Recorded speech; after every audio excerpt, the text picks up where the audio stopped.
Gaano katagal nang nasa ganyan silang kalagayan na talagang totaling bedridden po sila? Mula lumabas pa sa ICU. Ganun po sila. Nakikita namin sa leeg na yun, ano po siya, butas sa leeg mismo? Binutasan po para doon makahinga.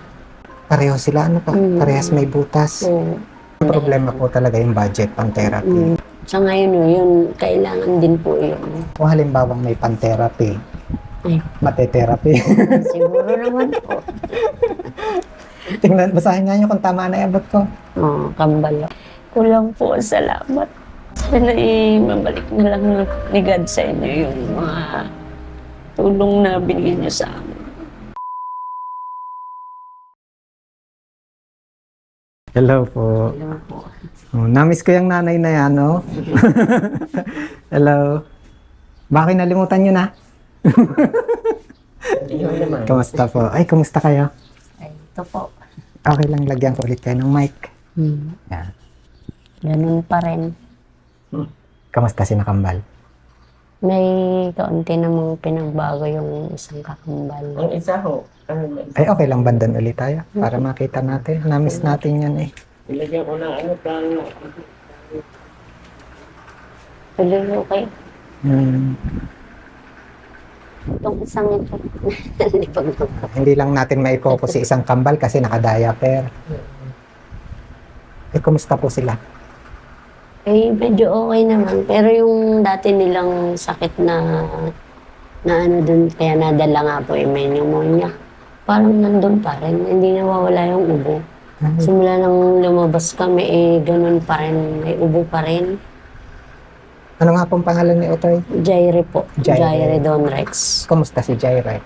Eto, may pinagbago na to. Gusto na niyang gusto nang lumakad, sumbumangon, pero hindi naman kaya. Hello, Jaire. Naririnig niya ako. Hindi, nakakaintindi naman po. Hello, Nak. Tapos Hindi, ito oo, naman pong anong pangalan naman ni Otoy? Jiro po, Jiro Dan Rex. Jiro Danrex. Eh siya parang hindi po masyado. Pagka parang sensitibo pa siya, hindi pa.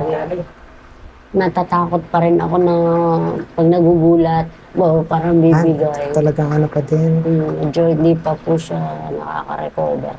Itong isa naman, naiigalaw niya na yung kamay. Nahingili ng sumay. O, titik. Nahingi nga ng siomay. Sabi ko, saan natin idadaan? Nak, gusto mo siomay? Totaling gatas lang po talaga. Dahil naanuhan sila na yung ooperahan, ito munang isa, naka-schedule nung March 3 hanggang 5. Ay kaso yung kanyang sa x-ray, hindi po umubra, parang may diferensya pa. Kayo ba nakabalik sa doktor nung sinabi niyo schedule na check-up nila? Opo, nakabalik naman po. Sabi nga po, hindi pwedeng operahan pagka mayroon pang, katulad nun, may yung sa baga. Sa x-ray nila, parang may pa yung baga. Medyo di maganda. Pag ganun daw po, mas mahihirapan ang bata pag meron pang... Pag sinabing operahan, ano po bang gagawin sa kanila? Papalitan lang po itong sa trike. Yung nasa leeg. Yung nasa leeg po. Yung nakikita namin sa leeg na yun, ano po siya? Butas sa leeg mismo? Binutasan po para doon makahinga. Pag mag-uubo siya, doon lumalabas yung lema. Pareho sila, ano pa? Parehas may butas. Itong mga nakaraan, pataas ng pataas yung araw na nakaalis kami doon. Lalong umaano yung ubo niya. Ang binigay naman po na gamot, parang hindi na rin umuubra. May amoxicillin po. Yun ang binigay. Lalo pong ubo ng ubo. Yung ubo naman pong yun ay ang lumalabas, napakadami na. Lema. Hindi ko nga po alam kung hindi na yun, ganun na lang lagi. Ito pong Jiro, ano po? Opo. Natutulog siya. Mhm. Pag ganyan po, medyo hindi ano yung pag-uubo. Pero pag gumising siya, andun na. Ito pong nakikita namin ngayon, yan, pareha silang nakahiga. Ano? Opo.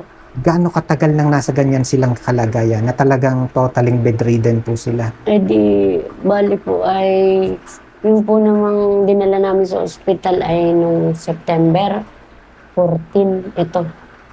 Nakakaupo pa naman po sila. Eh pero nung dinala po namin, hindi na po. Talagang totaling bedridden. Naging bedridden na po. Nung simula lumabas pa sa ICU. Ganun na po sila. Pero ito nung ano po, parang natitherapy nung kasama ko po dito dati, yung pamangkin ko.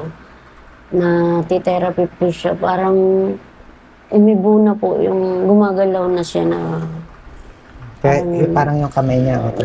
Nakawa ka sa Kuya Benji. hawakan mo daw, ano. Oh, nararamdaman niya. Kumakapit siya sa akin. Nakakaintindi na pa. Kaysa sa dini sa isa. Kaya lang dumadaan din mo yung pag kasi parang sinasabi siya na meron daw dito. Tinuturo niya. Ano bang meron dyan? Doon daw sa utak. Parang may ano sa utak. May masakit or Parang ganun. Parang may dumadaan na hindi ko maipaliwanag po eh. yung katawan nila, totaling hindi nila kayang igalaw na sila lang. Hindi maka... Kung ano yung pwestong yan, yan talaga kung hindi nyo gagalawin. Eh, itong isang to, umiigtad-igtad. Parang gusto niya umalsa dito sa... Kasi kumakapit siya eh. Kahit na inuubo, parang hindi naman na-apektuhan masyado ang kanyang pag-iisip. Parang nandun pa rin. Kaya lang nga po, yung control sa katawan, hindi makaya ng utak. Di ba yung nag-uutos naman po para tayo makabangon, kumbaga, ay utak. Para dun po sa kanilang sitwasyon, ano yung kailangan tuloy-tuloy na pagdaanan nila? Parang kailangan ng therapy. Therapy talaga. Kaso hindi ko humabayaran. Hindi ko po kaya pa ang therapy. 500 po hinihingi sa isa. 500 per ano po yun? 500 pesos, di 1,000 po sila. Per session yun. Per session. Hindi na nagbalik yung nagte-therapy dahil sana sabi ko lang po na wala akong pera.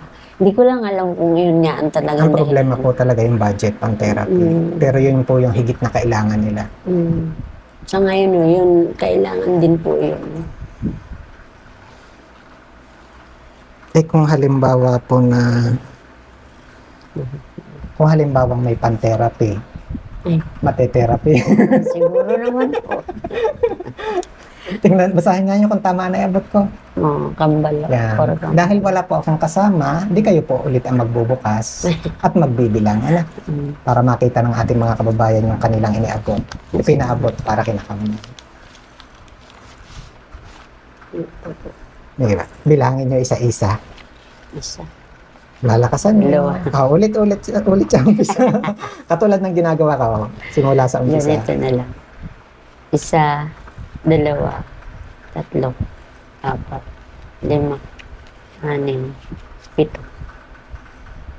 7 po. Siguro, kung ariway ipagpapatherapy ko, ilan, mga 7 session. Session. Ako naiiyak sa inyo.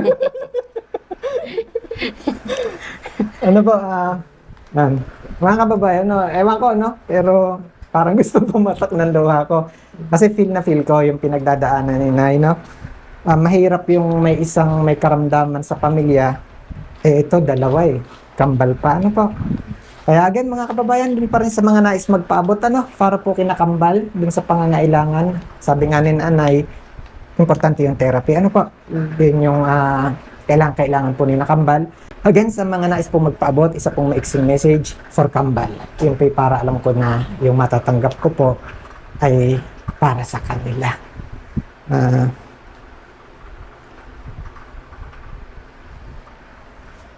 At syempre, Nay,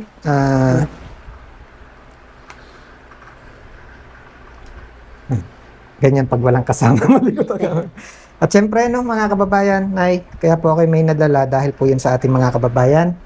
Maraming salamat po. Account number 5817500, Sarah Jane Medida, 3,000.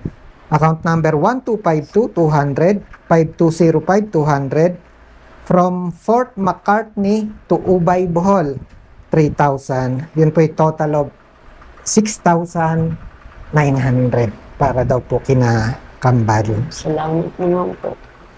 Salamat po sa inyo. Kulang po ang salamat.